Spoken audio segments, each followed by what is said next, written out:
Здравствуйте, с вами канал Вкусный огород Барнаул. Август приближается к середине. Активно плодоносят многие культуры, в том числе кабачки и патиссоны. Сейчас скажу несколько слов о патиссонах. Выращиваю в этом сезоне один-единственный сорт НЛО оранжевая.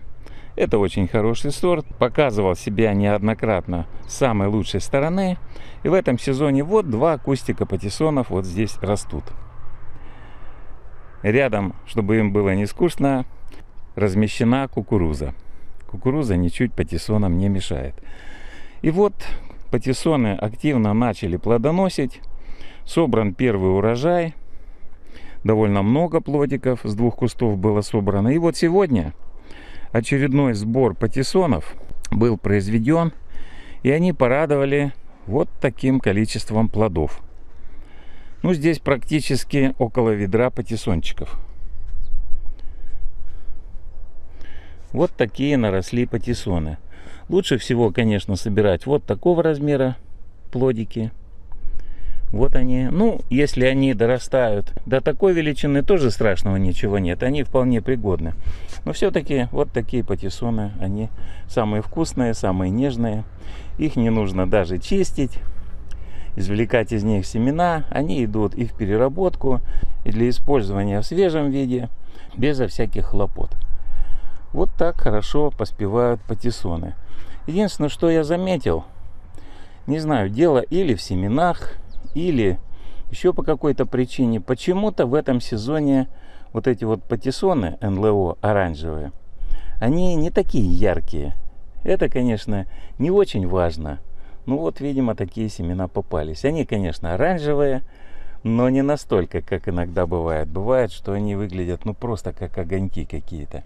А здесь они имеют какой-то все-таки беловато-зеленоватый оттенок. Причем не все. Некоторые плоды более оранжевые, некоторые менее оранжевые.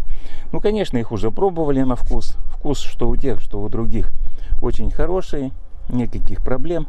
Так что это я уже просто, можно считать, что придираюсь к патиссонам.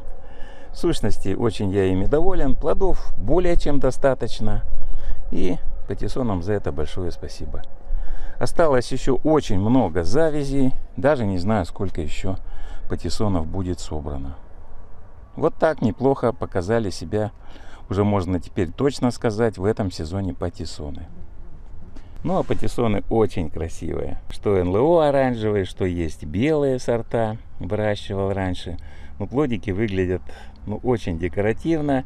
Я уж не говорю о том, что они имеют очень хороший вкус. Некоторые зрители канала спрашивали, отличаются ли патиссоны по вкусу от кабачков. Да, отличаются. И довольно сильно. То есть патиссоны имеют свой собственный неповторимый вкус. Ну что можно сказать? Кто пробовал, те знают, что патиссоны более нежные. Я не знаю, не могу сказать, что они лучше кабачков, но они, конечно, имеют свой собственный, очень хороший вкус. Замечательные плоды патиссоны. И огромный еще плюс патиссонов заключается в том, что выращивать их очень просто. Посеял сухими семенами вот на грядочку, потом только поливай, да собирай плоды в положенное время. Вот, собственно, и все. Вот такие патиссончики. В конце пожелаю всем хороших урожаев, всего самого доброго. До свидания.